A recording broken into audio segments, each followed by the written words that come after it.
As soon as I moved to Vegas, it just came to me. I was like, Elvis fingers. All right. We're talking about not being ready and then doing it anyway. Because we're starting this podcast not ready. Yeah, we decided to start it Friday, Thursday, and it's Tuesday. We've wanted to create content for a long time. We've known we needed to create content I for was a gonna long say, time. I think we knew we needed to. I don't know if we wanted to. And we knew that, like, when you put the two of us in a room, like, we say valuable stuff. But it's just been, kind of elusive, and difficult to get started. And I think that, like, that's something that we've seen our members struggle with. So what better place to start than talking about starting before you're ready? Yeah, I think part of it is we gravitate towards what we know and not so much the unfamiliar territory or things we have done in the past that have not gone as well as we had liked, or we had bad experiences. We always associate those bad experiences to the task of moving forward with it again in a new way. But it's sort of like if you've worked with a particular client before that was really rough, and they're in a certain industry, and you're like, oh, I don't want to work in that industry again because I'm bringing the baggage from that last client into this new possible project. That's what it is for me a lot of the times with things. I've done them before. I've had bad experiences with them. So I have the baggage from those bad experiences that get brought into the new opportunity. Or it's something that I've never done before and I'm afraid I'm going to mess it up. So I Yeah. never get started with it. Yeah. Okay. And content is just like the perfect example for both of us, right? I think when you're running a business, you have strengths, and you and I have similar strengths. I think there are certain aspects of running a business that you shine at more than me. Spreadsheets. Spreadsheets. But you and I have never been content people. We've been working together for 5 years, and it's never been something that we have prioritized or sometimes been expected to do. Mhm. So now we know we need to, and we have tried to find every excuse not to do it, not to do the thing that we know we need to do. And for us 100%. that's content. For a lot of our members, it's going to networking events or sending that email or getting your portfolio in a place where it's ready for other people to see. But we know we need to do it, but we don't. Yep. Yeah, absolutely. So, guys, we're going to dig deep into starting before you're ready. And welcome to the journey. Steph, how about we introduce each other? That way we don't like sit here and Oh, talk about ourselves. Like that would be kind of a cool okay. way to do this. Well, what do So, I say about Ben? the That's not lady our. sitting next to me, one of my dear, dear friends and business partner, Stephanie Owens, is a lettering artist. She is a rock star, both metaphorically and literally, as you can see by the guitars hanging behind her. And she's been not only working in client space, providing creative services for years and years, but she's also been alongside me, helping creatives build businesses that they love in Maker Division now for God, we've been working on this thing for 3 years, 4 years? I think it's going on 4. Yeah, this is our 4th year. So, Mhm. um, I've grown to know and love Steph, both in and out of our professional environment, and, you won't find a more enthusiastic and, incredibly talented lettering artist than Stephanie. Oh, well, thank you. Now it's my turn. Ben, Father of the Year, 10 years in a row. Let's start there. We start with the important stuff. Ben is, I've been working with Ben for, like I said, 5 years now. And he is an incredibly talented designer. I'm sure we'll have a podcast episode where he talks about how he thinks he's not, but he is. And I will say, and I don't say this in a bad way, kind of a generalist designer. Any kind of design the man can do, and he puts everything into it. It's his attention to detail and his attention to craft, both as a designer but also as a woodworker, as a content creator.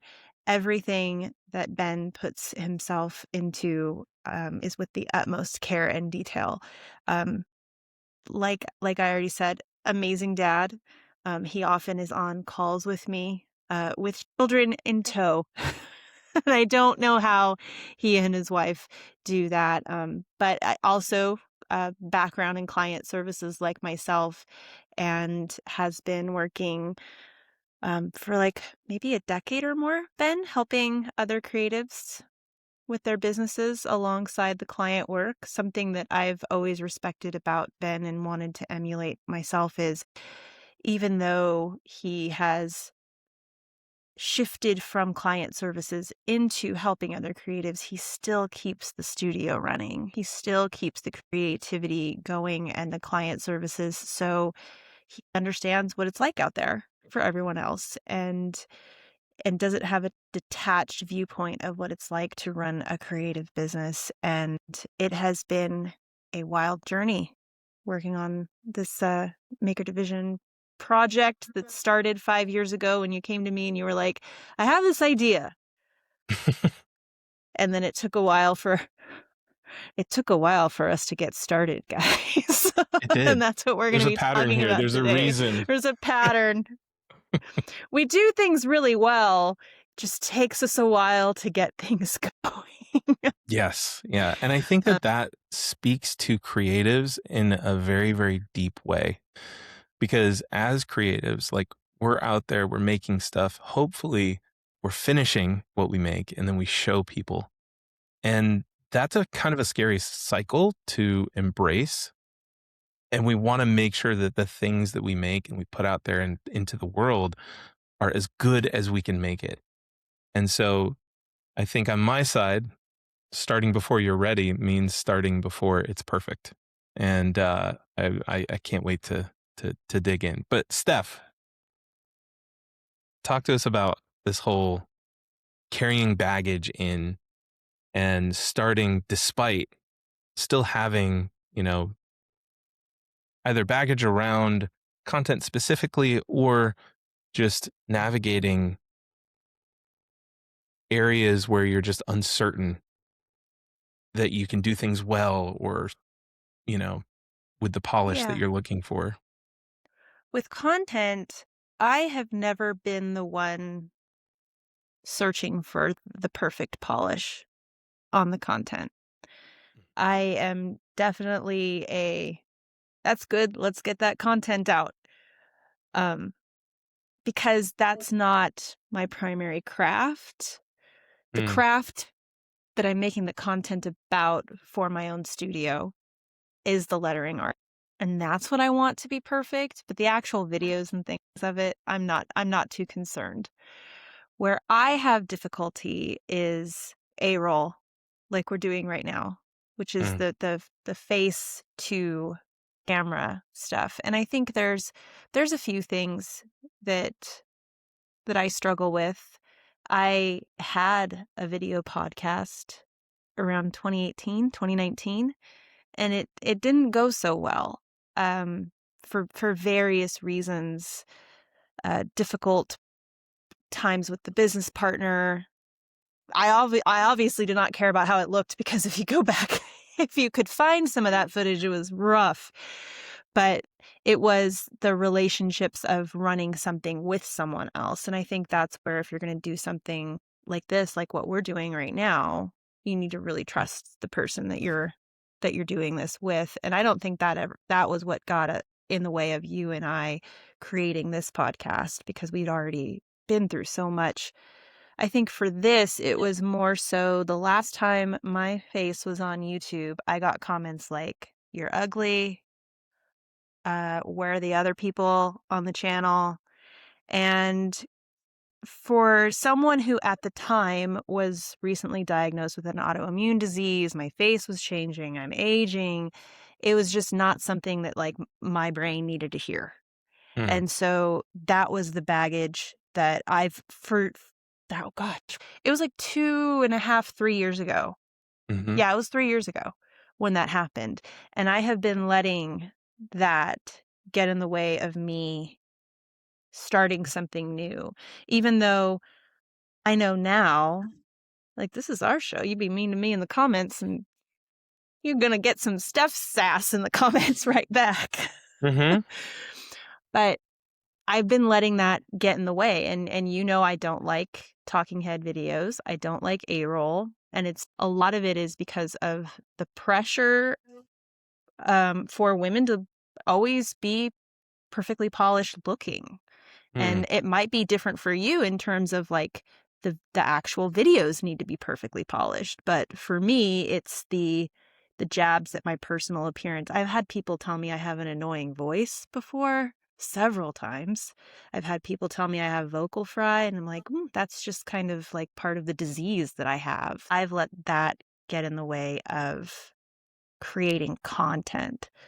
Mm. Now, when it comes to my own personal creative work, sometimes I care so much about a project that I'll never even start it because what if it fails? Mm. What if it's like I have this project that as soon as we're off here, I'm going to post the first video for the project. And it's a project that I told you about 5 years ago that Mm-hmm. I've been wanting to work on. And I think it's because I put so much pressure on myself and so much hype around it that it could be a really cool project that could change the trajectory of my business, or it could just be something cool that I work on. And so because I care so much about the idea, I let it sit forever. And then I let life Mm-hmm. get in the way. And then I worked on little things. But there was a moment at our retreat last year here in Vegas where I was going through income streams with our group, helping them decide what their next income stream should be. And I picked for myself one that was safe in front of everybody because the one that I really wanted to do was too scary. And you over to the side, you were like, it should be the cocktail project, Steph. Like you called me out in front of everybody and I felt it. I was like, it really should be. If I'm looking for the next meaningful income stream, with a product that I own personally, the IP is mine, then yeah, it should be this cocktail project. So I've been working on it as much as I can with juggling a million different things, and it should be out very soon Mm-hmm. into the world, which now that have a video ready to go, it's exciting. I think Yeah. I just need to get started.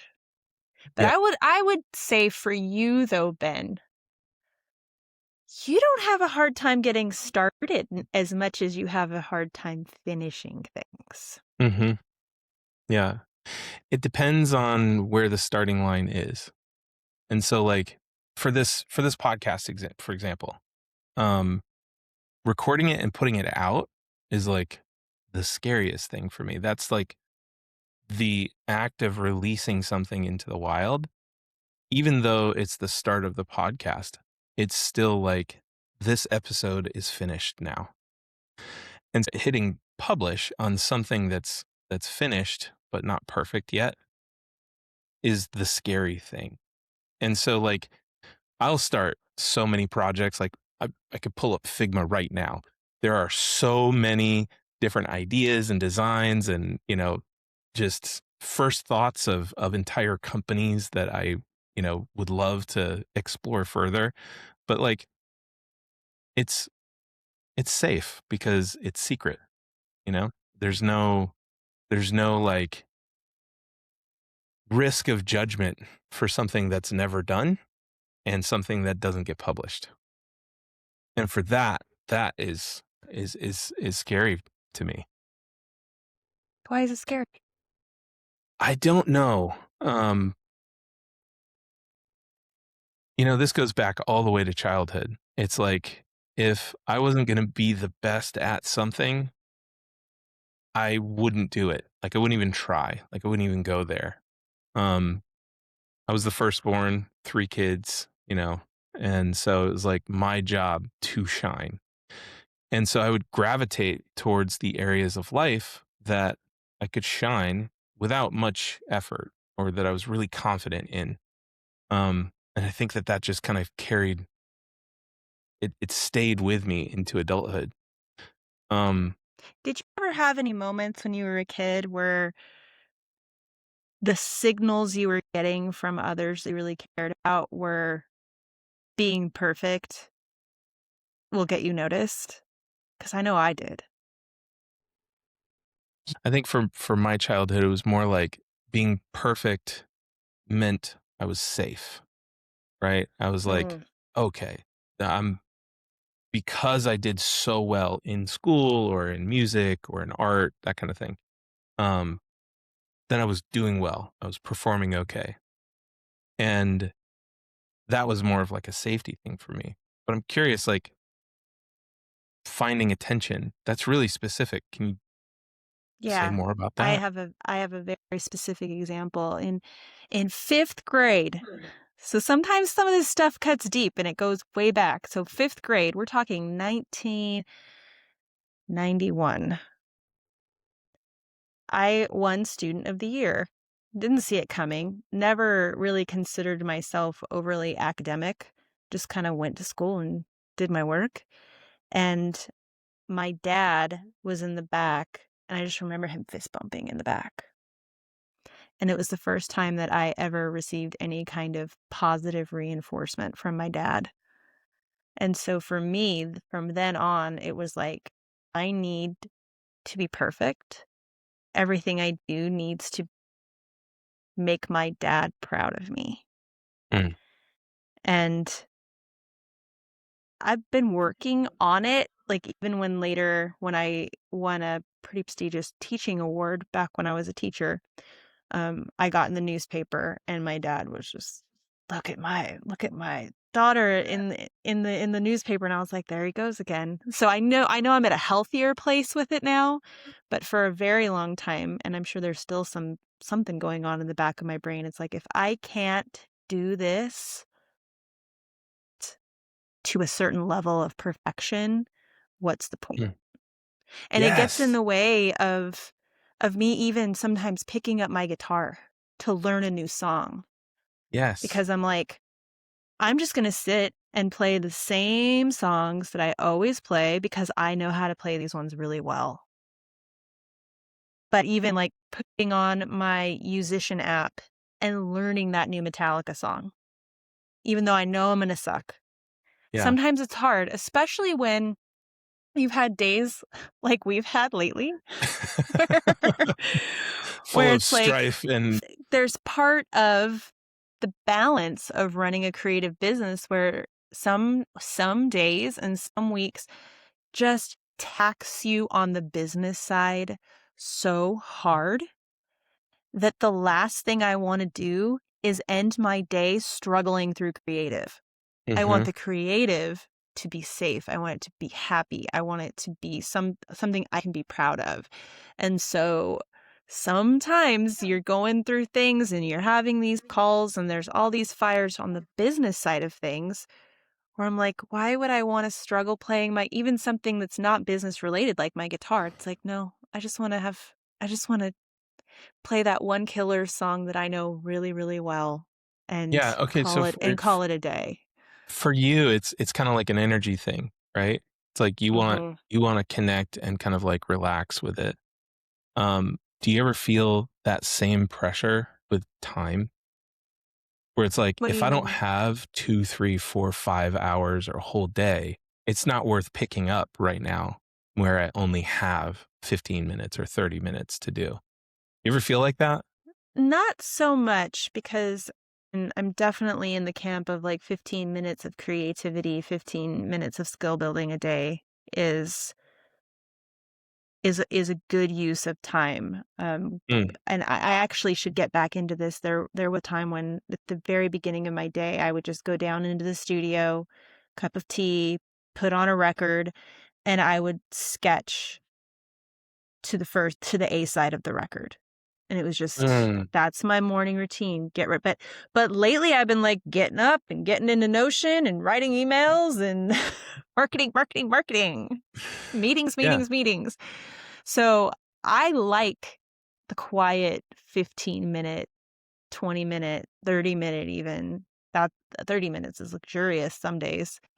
Bit of creativity, but I'm sensing that it's not the case for you. You want to dig in, you want deep work, and if you can't do deep work, what's the point? Yeah. Yeah. So last year, I started restoring a piano that was like 100 years old. And I did this with no knowledge, right? I know wood. I'm a woodworker. It's one of my many hobbies. But restoring the piano is like, man, I got this thing on Facebook Marketplace for free. We muscled it into the house. We broke like 6 hammers getting it in. It was totally out of tune. The key bed was this old. It was the same material that they made film out of, so it was like hyper flammable. Everything needed to be replaced on the key tops. Um, I had no idea how to do any of this. Just like when I renovated my first house in Savannah, I had no idea how to do any of that. And so I looked it up step by step. And so when I had 15 minutes, I would spend 15 minutes on the piano. That project took 3 months because I was working in between things and at night when I was like watching TV with the kids, but it got done. And it's nowhere near perfect. Like it still falls out of tune every once in a while and I'm still like tinkering with like the key leveling. But it got to a point where now everybody in the house can play piano. And I have so many examples of me going, "Hey, let me just try and work. Let me just try something out for the first time and finishing stuff." And so for me, expertise is almost a curse. Like having the knowledge of how hard something is or how long something's going to take or how much effort or work it is. It almost builds up to the point where if I don't have 4 hours to do something, or if I don't have 8 hours to invest some really deep thinking into something or into a design of a website or whatever, there's some resistance there that wants to stop me from going to that place. When in reality, and if I had 15 minutes and I rehabbed an entire piano, like other things could get done too. And so it's almost a level of perfectionism that comes with the process and how much time it takes for me.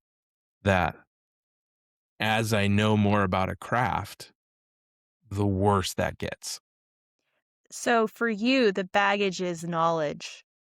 Hmm. The baggage is the knowledge that it could be so much better than this. So that's where for video for me, I'm like, it's only going to get better every single time I do it because I'm coming in with such a low level of video production and you have such a high level of video production. But things like lettering for me, I'm like, this is going to take some time and it's going to Hmm. be perfect before I get it out because I've been trained by the best to be the best in Hmm. lettering. And that's so interesting. I think there's another point there, though, Ben. It's the piano had zero business pressure, zero True. performative pressure, zero judgment from others looking at what you did because the only people who are ever going to see that are people that you trust to go to your house and spend time with your family. Yeah, very true. And we just live in such a fast paced, social media driven, performative that I like to think that I'm moving into my slow craft era. It's like Mm-hmm. the exact opposite of everything. I'm like, no more 30-day challenges to do 30 lettering pieces because those things are going to fucking suck. Good for you. You don't have my thyroid and you don't have my business. So it's like, it's great for you. Love that for you. But I used to think like every time 36 days of type rolled around or some sort of lettering challenge or Inktober, things like that. Those are designed to feed the algorithm what it wants, but they're not designed to really sit back and create something with care and tune out the world and have the moments of just creating for the fun of it. One of our members, though, I do want to call him out because I feel like he's doing exactly what I'm saying, but like also he's doing a 100-day challenge with his lettering. His name is John Defoe.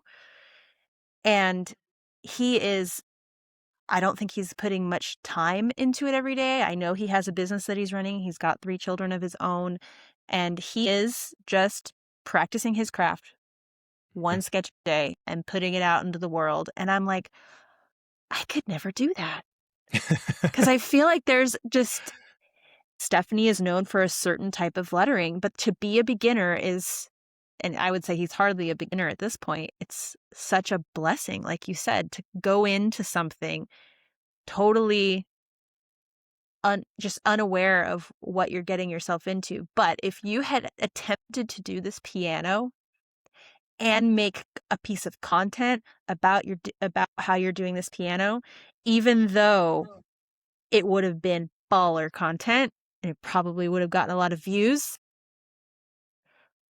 you would have never finished the piano. I know.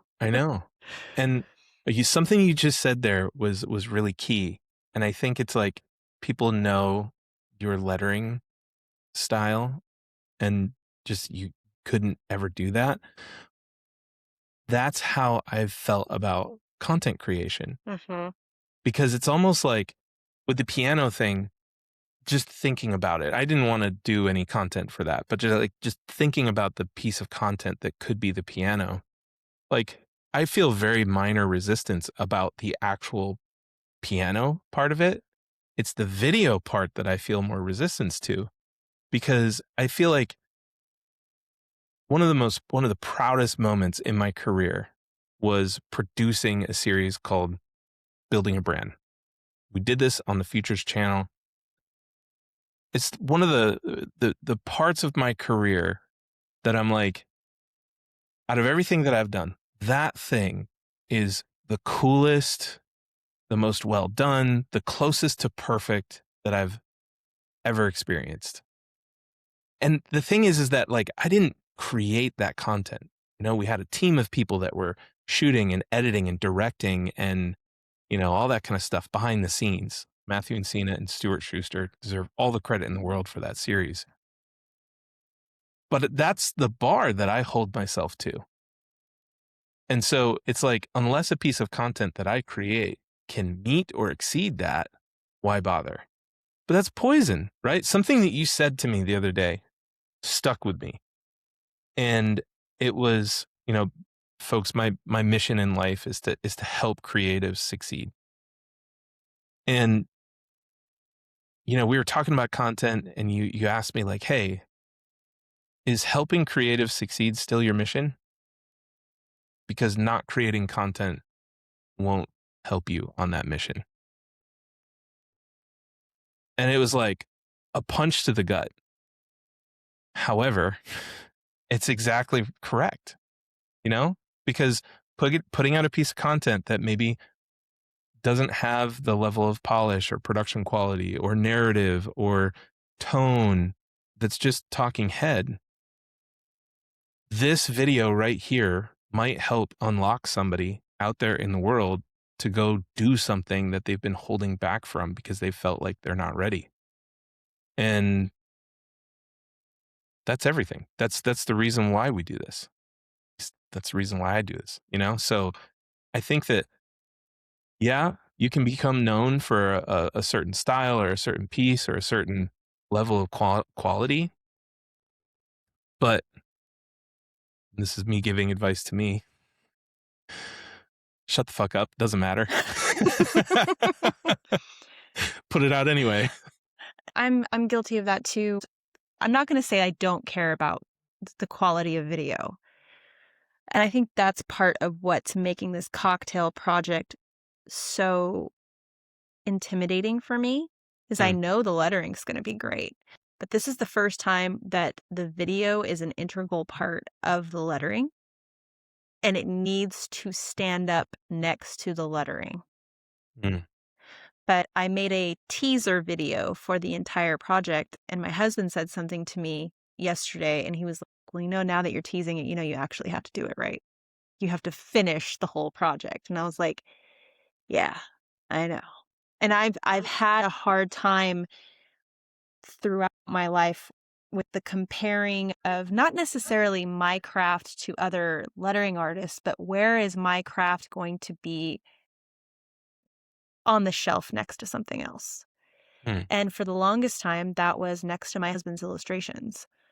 And that right there was it has to be at a certain level or it can't go next to his illustrations because his illustrations are so good. And They're stunning. Yeah. I started lettering well after he had already had years and years and years of illustration background.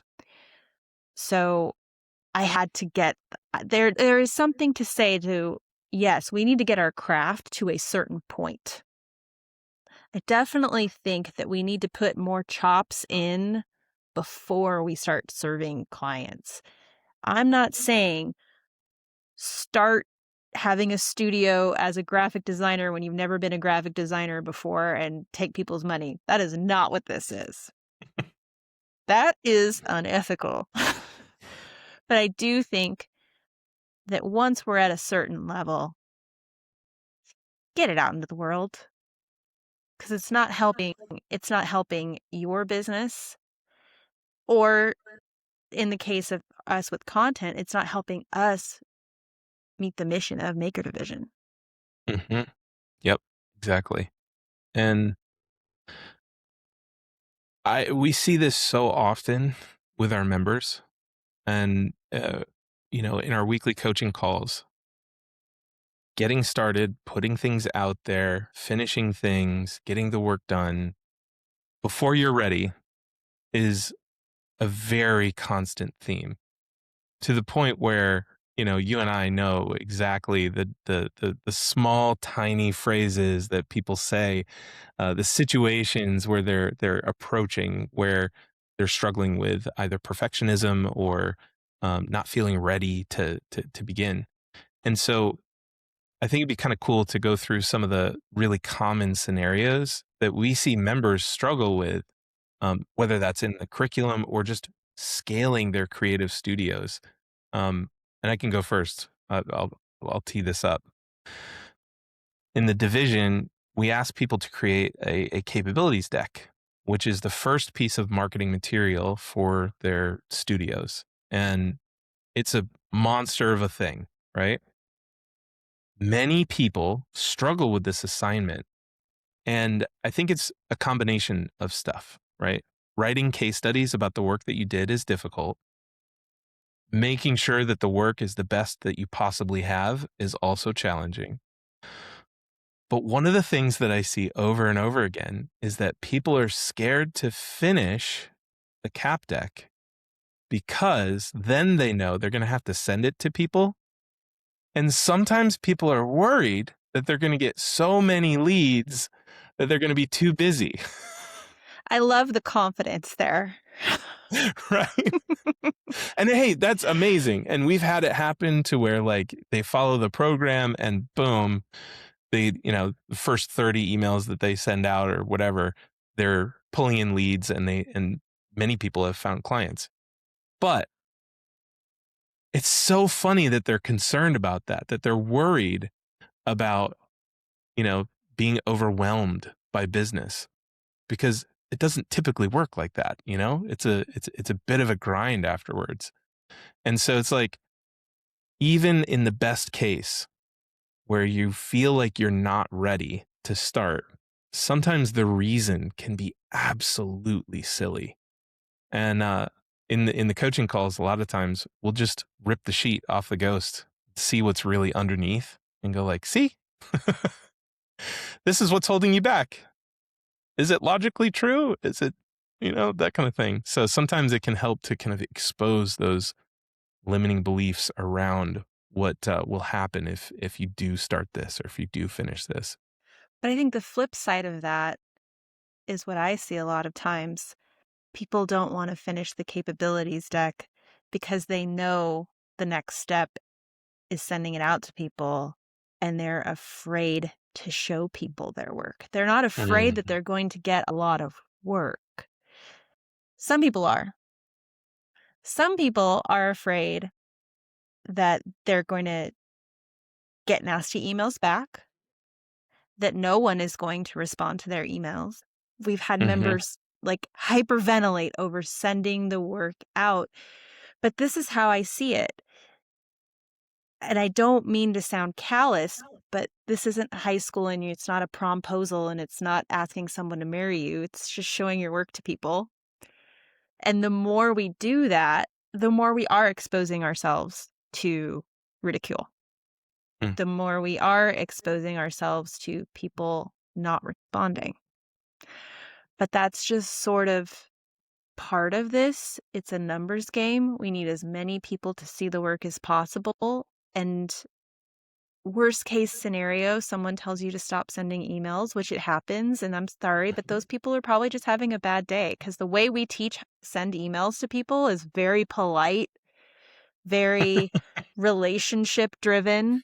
So if Mhm, anyone is responding to these emails in a negative way, that's kind of a reflection upon them and mhm, not a reflection upon the nice email that you sent someone saying, "Hey, I'd love to work with you." Because if I get an email that's well written that says, "Hey, I'd love to work with you," I'm going to read it and I'm going to be nice to the person, even if I don't need their services right away. But I think that's just part of, and it's the same with me in these damn YouTube videos. It's just part of the job. mhm. And if we have a creative business, but we're afraid to show our work to people, we need to start slowly getting more and more used to showing our work to people. And I do think that that is where the Show Your Work channel inside of the division helps a lot of people because it's a really safe space for people to, to share their work. And Yeah. I think it's probably the most used space inside of the community, not just to get feedback, but we encourage everyone to show work, to show it to people that care about you, that aren't going to ridicule you. Just get used to baby steps showing your work to people. And and then it's just going to be practice more and more and more. And the more people who see your work, the more feedback you're going to get on, whether or not you're sending the emails to the right people or offering some people something that they are looking to buy. It's just all good feedback is how I see showing your work to people. You've got to just get into the habit of showing your work to people to get feedback. It's all feedback. Yep. A lot of folks, actually, anybody who's intimidated to start that process is either afraid of a successful outcome or they're afraid of a failure. And so some people are scared of both. And it's like you don't realize how kind of silly that is until you have somebody external to you go like, "Hey, is this what you're afraid of?" And then like showing it to you, and going like, "Are you sure?" Um, and that person can be your best friend. It can be a coach in a program like ours. It can be, um, your mom.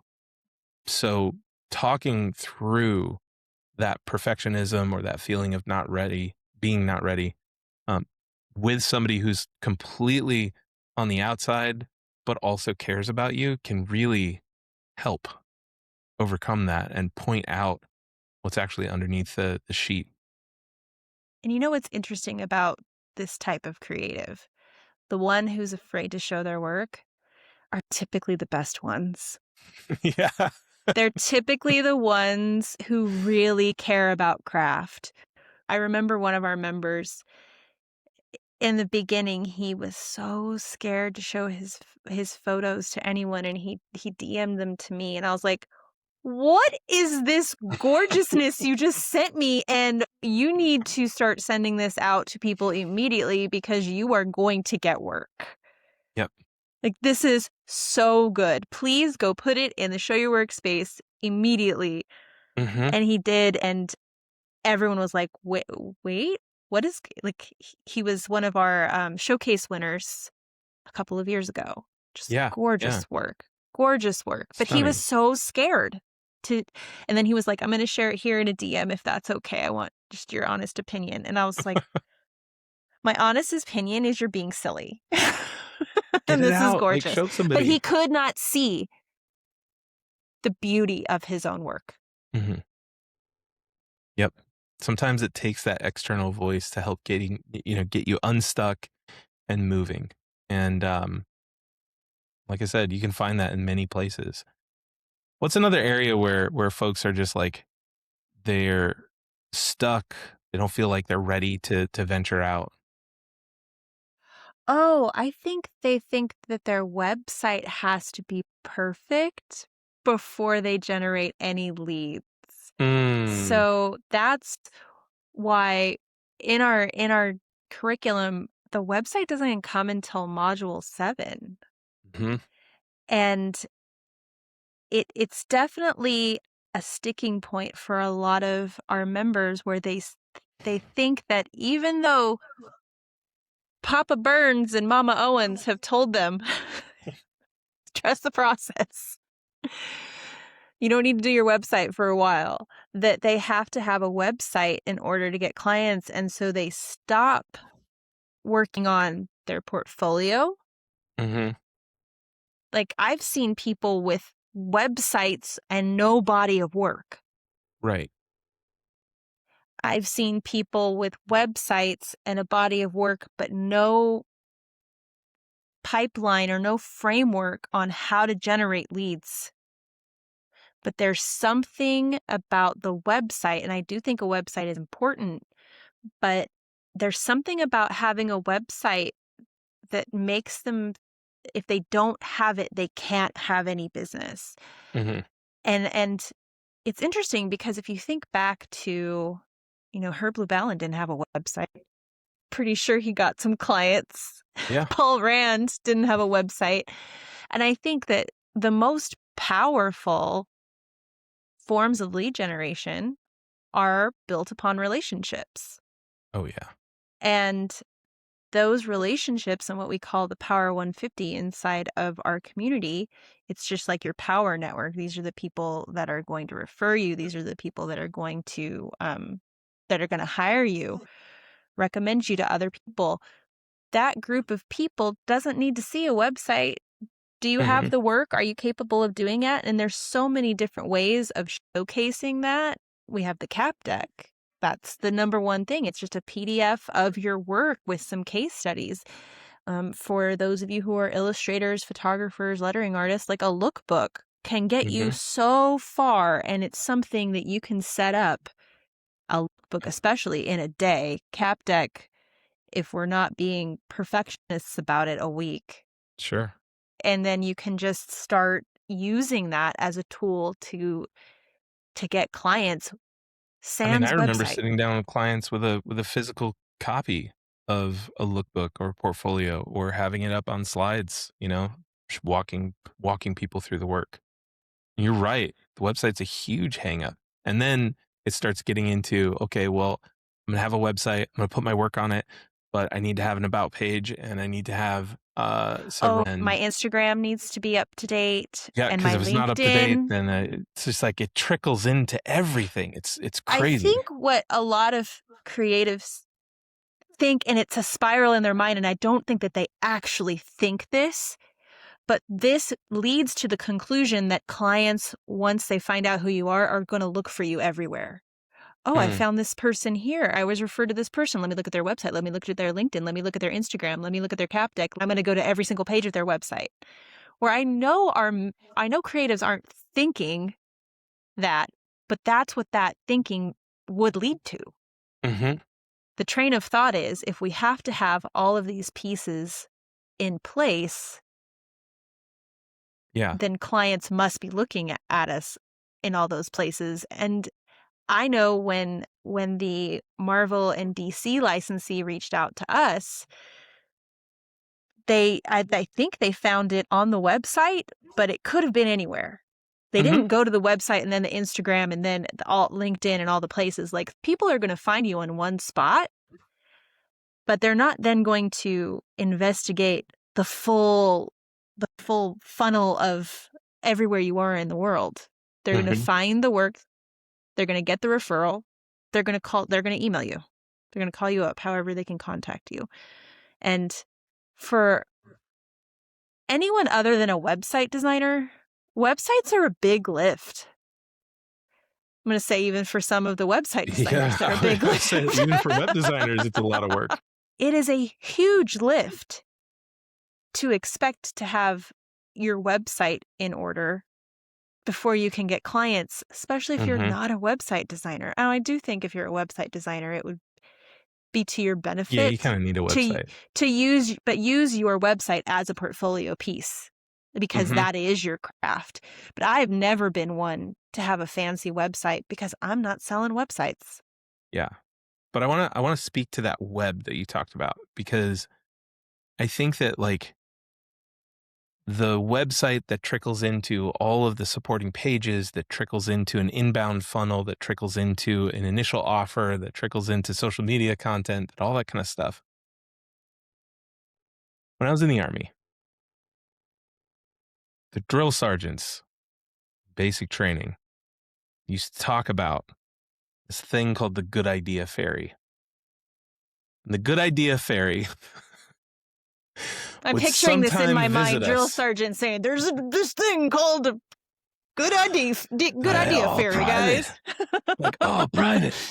To get visited by the good idea fairy? Because I think this is a great one. And then we would do push-ups for hours, right?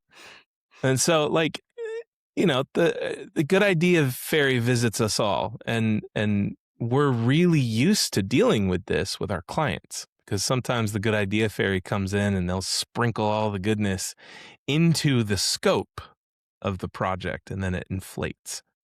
But we also struggle with that as creatives when we talk about things like our personal website or our businesses or our social media and the content. It's like, for me especially, the good idea fairy comes over and then it's like, hey, you're gonna do a podcast? Well, that's really cool.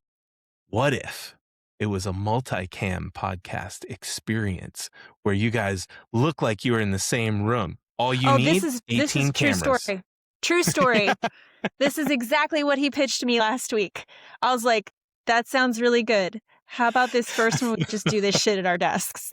When the good idea fairy comes around and sprinkles in all the stuff into the scope, then the project becomes overwhelming and it becomes too much, and it becomes something that can't be finished in a week or a month or even a year sometimes.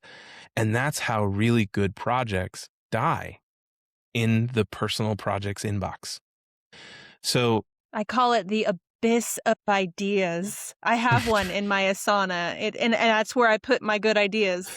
Yeah. And let me tell you, I've got some good ideas. But I'm like, they're going to go in the abyss of ideas, and I'm going to work on my cocktail project, and only my cocktail project. That's it. Yeah. So we see it all the time. We're like, yo, your personal project doesn't have to be this huge. Branding people are the worst at this. It's like, they're looking at, they want to do a logo, then they're going to do marketing materials, then they're going to do apparel design, then they're going to make the website for this personal project that they're going to do. Then they're going to incorporate some motion design and animation. And if it's not real, it's not real. So they're going to, find a printer to do this. And then it balloons into this thing that then they're like, I don't even know where to begin. Or if it's not real, it's not real. I have to find a real client to do this with, because that's something else. The whole idea of personal work isn't as valuable as client work, and if I wasn't getting paid to do it, what's the point? What matters is the work exists. That's like Mhm. step one. That's what really, really matters. I'll tell you another place that I see perfectionism creep in and stop people from moving forward with building their creative practice is around sales. John Acuff wrote a book called Finish that I absolutely love. And in there, he talks about this concept called noble obstacles. And it's something that's like, it's true, it's right. However, it's standing in your way. And I think sales is a noble obstacle for a lot of creatives, right? They're either really intimidated by having conversations with clients, and so they hide in direct messages or over emails or on forms that they throw up on their very extravagant websites, or they seek to learn sales and master sales before they start trying to grow their business. Hey, having a conversation and talking about a project with a client and figuring out scope and figuring out a budget that works for everybody involved is the essence of sales. Most people can just do it with zero training, with zero rehearsals, with zero energy or effort. And yet it holds a lot of people back, right? Sure, we can get better at this. And this is something that can be improved and practiced and all this kind of stuff. But it's not a requirement to grow a business. You can be one of the worst salespersons ever. And if your work is amazing and your work is being seen by the right people, you can still grow your creative practice. And so I see a lot of folks get hung up on that. It's like they're either going to want to learn it or they try to avoid it entirely. And I can speak to this because I am coming at this from the point of view of a creative studio that is not large. We don't take on six-figure projects or, very large engagements that do require sales conversations that are more heavy in the negotiations. People come to me for a logo. They want a hand-lettered logo. And they've seen my body of work, and 9 times out of 10, they've decided they wanna work with me before they even get on the call because they either have talked with me before because 'cause I'm big on relationship building before that, but like lead generation through relationship building, or they've just seen the body of work or both, and they know they wanna work with me. It's just a matter of, what do you need? Am I the best fit? What budget are we working with? What timeline are we working with? Are we ready to rock and roll or not? And I think that for the majority of creatives who are starting their business or who are in that kind of area of they've been working on their business for quite some time, but it's just not quite to the point where it's sustainable. The emphasis on sales really doesn't need to be that heavy. Mhm. I think the emphasis is more on the body of work and the relationships with other people and just knowing how to have a conversation with people about their project. And yes, I will say that there are instances when we need to get into some Chris Voss never split the difference type stuff. And I know, Ben, you have more experience than that, but I also I see and have seen what the majority of our members for the past going on 4 years, the types of engagements that they're working with, it's not that deep with the Mhm. sales.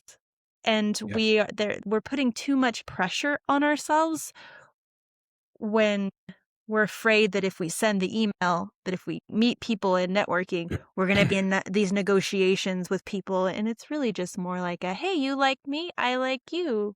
Can we work together? Is this going to mutually work? Do our budgets align? Does the scope align? Does the timeline align? Mhm. That's pretty much it. Pretty simple. And that's why I think it's a noble obstacle. Just it holds so many people back from trying lead gen, from putting their work out there, from really putting focus on growing and bringing in clients. And I think that it stops people in their tracks when they realize that, oh, they might have to have conversations about things that feel like sales, whether they're afraid of coming off as a used car salesman or they feel like they have to become a used car salesman in order to convince someone to sign up. I just see it as one of those things that just is not as big of a deal as a lot of folks make it. That's usually a tip of the iceberg, where when we talk to somebody on a coaching call, the issue is below the surface, and they're afraid of success. They're afraid of failure. They're afraid of putting themselves out there. There's a core fear beneath that, like, need to avoid or need to master sales. And we've seen it so many times where it's like, wow, why are you putting so much pressure on yourself? Like, why are you so hard on yourself? And what are you really afraid of? And those conversations are some of my They often favorites in a coaching spiral call. into, "I'm afraid that I'm gonna lose my house and everyone is going to stop loving me." I'm like, "Okay." It's like, really? Like, It's not it's not that deep. you wouldn't stop it before then? Like, has that happened to you before? Right? And look, And then I they know there's parts of the globe where it is a natural inclination to haggle. Like, we've heard from many of our members that are like, oh no, like, people around me, they haggle over price. It's like a pastime. It's a hobby. And that's totally fine. I totally understand that. But for the majority of us, you're not going into some intense, hostage negotiation. It's typically just like, let's make sure we're in alignment and let's get this work going. Let's do this thing. So if you're scared of sales, please don't be. don't be. Let's recommend some actionable tips for the folks listening, things that we do or things that we recommend our members do to kind of move past that feeling of not being ready to start or finish something or put something out. Yeah, I think, like I already suggested, starting if it's showing your work, just start with someone who is you're comfortable with, not your dog, because like your dog can't actually give you feedback. Like I love my dogs, and I would love it if I could just be like, "Look at my work, dogs," and they would just like look at me like, "Of course, mom, I love you. Of course, it's great." But like someone that can communicate back to you. And outside of that, I think that having an accountability partner of some kind also really helpful. Mine is Ben, and Ben's is me, and we call each other out on our shit. So I would Hmm. say that it would need to be someone who's going to lovingly call you out on your shit, Hmm. who can tell you, this sales call isn't going to be that deep, right? You know that you're freaking out over no reason. Or your work is really dope, right? And you should probably just show it to the world. That would Or be mine. you have people like my brother who's like, hey, when you fucked all of this up, we can go out for drinks. I like that attitude. That's helped me. That's helped Yeah. me, especially with a lot of this video stuff. Like, think of it this way, like for me, the A roll is hard for me. So you telling me like, Steph, we're gonna do a podcast. And I'm like, okay, if it wasn't for you, I wouldn't be doing this. I'd be like, absolutely not. And if it wasn't for me, you would probably want to wait until we had our sofa set up and Oh it yeah. looked like we were in the same room together. Oh yeah. We'd have like So tracks on the ceiling where cameras would like go around. Yeah. Yeah. It would be. there's a whole plan that I'm like, okay, no. I have two tips. First, really define what minimum viable perfect is. I'm quite sure that that's from a book somewhere. It might be John Acuff's, but like look for the actual MVP, minimum viable perfect, and tell the good idea fairy to kick rocks, because it's probably not what you have in mind. It's the scope of what you're going to do. If it feels overwhelming, see if you can chop it down to the bare minimum and see if that's more feasible. Because the beauty of this is like, you can always go again. You can always put out another piece of content. You can always do another project. You can always create another website. I mean, even with printed goods, you can always print stuff again and resend it to people or give it away. So it's like, there's power in improving over time. The thing is, like, make sure that the scope that you have in mind isn't feeling overwhelming before you start. I love that idea because, like, if we look back to, like, Mary Shelley, how many times did she write Frankenstein? Mm. After it was already published the first time. One of my favorite bands, Khruangbin, they put out their first album now 11 years ago, but last year for the 10th anniversary, they re-recorded it. So, and these are like masters. Like the first version was great. Let's like put less